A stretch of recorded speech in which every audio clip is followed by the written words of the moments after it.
Here we have the Armidale State Forest, also known as the Armidale Pine Forest.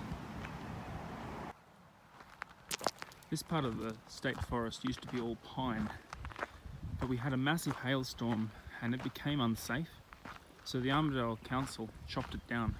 They actually replanted it with lots of natives. The native trees, or many of them, have got labels on them, what they are and typical uses by the Aboriginal people and early settlers. Let's see if we can find one. According to this sign, this is a rough-barked apple. The sign tells how to identify the tree and what its uses are. According to this, it was used for stock fodder during droughts. Very useful.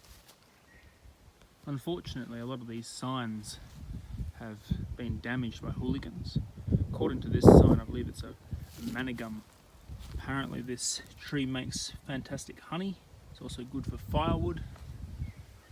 The Aboriginal people would use it to make into furniture as well, and early settlers did the same, making it into panels and furniture like tables and stuff. All over this forest are these lean-to like things, which I think would have been very fun to build and very fun to camp in, I reckon. This one here has a seat at the bottom and something of a shelter. I suspect if it was covered in leaves and stuff, it'd probably make an alright shelter. Here's the wee door. Let's go through. Yeah. Very cool.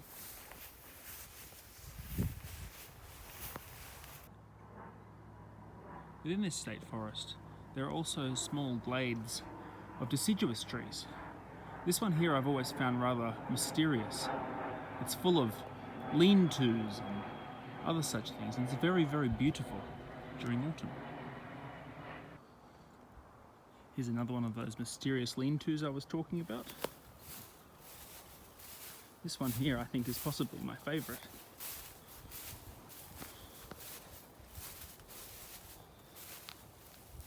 Quite spacious on the interior.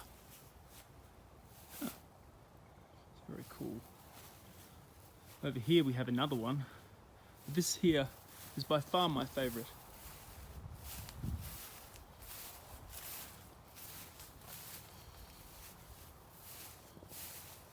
Not that one. That one. These silver trees you can see in front of me are known as silver birch. During autumn, this whole area is golden. The ground is golden, and it's like all these leaves fall from the trees. It's very, very beautiful. It's something really worth seeing during autumn if you're in Armidale. Through this area are these really dense thickets, which also are deciduous. So within autumn, these whole areas, these tunnels, they turn golden as well. They're very lovely to walk through. Although, if you're claustrophobic, this may not be the place for you. All the way through this pine forest are these lovely corridors of pine. Feels like you're walking down a large hallway to some king of the forest's woodland realm. It's very, very beautiful. The pine forest is really something you should experience if you come to Armidale. Wandering along these forest paths when it's wet is really a very beautiful experience as well. The whole ground smells like petrichor, mixed with a smell of resin from these here trees. Often if you look at them, you'll see the sap dripping out. This sap is really, really very fragrant. It's something that's worth smelling. Oh, lovely.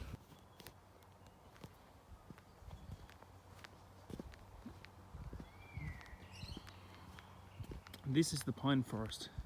It's 150 acres of radiata pine and various other pines. Originally, it was grown as a plantation. The multiple ones are all around Armidale. Originally, it was grown in 1910 or there around, but suddenly it became a place for people to go and walk. So it became very much beloved, and they never cut it down. I bet someone really did lose quite a lot of money. The pine forest is used by mountain bikers of all types, and clubs I believe as well. They hold events here. It looks like it would be very fun. Apart from mountain biking, the Armidale pine forest is also used by the medieval society. So they build houses here, long houses. This is one of the examples used by NEMUS, or New England Medieval Society as it's known. They build these houses every second Easter. Now, every second Easter, this area is usually covered by at least 300 people come or more, and this whole area is then built up. You can see here, there's like a scrap of one house, theirs being the walls. Maybe it wasn't completed this year because of COVID. But you can see multiple examples. I believe this year was Viking. Here's another example of a half-built place. More over there. More over there. This would be quite a settlement when it's fully built. Here's the example of the place I was trying to show before. If we look inside, I would imagine someone would sleep just there, or someone would sit here. There are seats. Here's a seat example. Maybe chopping block for cooking something. Somebody's left cups. You can barely see it because of the dark. This is the back door. It'd be quite a place when completely built up. Not sure what this is meant to be. Whether it's a piece of a large hanging thingy. And there's a fire pit that would be used. And over here is the remnants of something. Now, if you get really close and have a look, there are also carvings over here. I'm not sure whether it's like a temple or what it's meant to be. It would have been really lovely if it had gone ahead this year. But look, it looks like some kind of Viking kind of carving. If you look around this pine forest, there are all sorts of oddities you will see.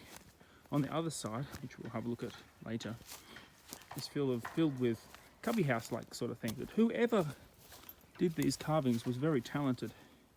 It's like some kind of other Viking-y looking thing.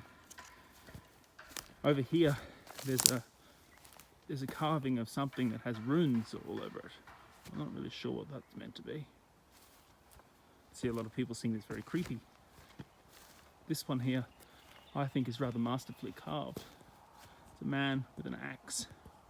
If you get really close, you can see that in the half of his axe is carved all sorts of runes. Here they have, every time they have it rather, they have this thing here, which is a mead hall. It's like a big pub. Looks like it would be really good fun. I'm not sure what these guys are making, but some kind of other building. Over here, I think is where they have the melee. They have like a big open battle, which would be really cool. Also, some people camp way over there. It's quite really very interesting. I've only ever been to one of these events once, and I was shooed away because they weren't quite completed. And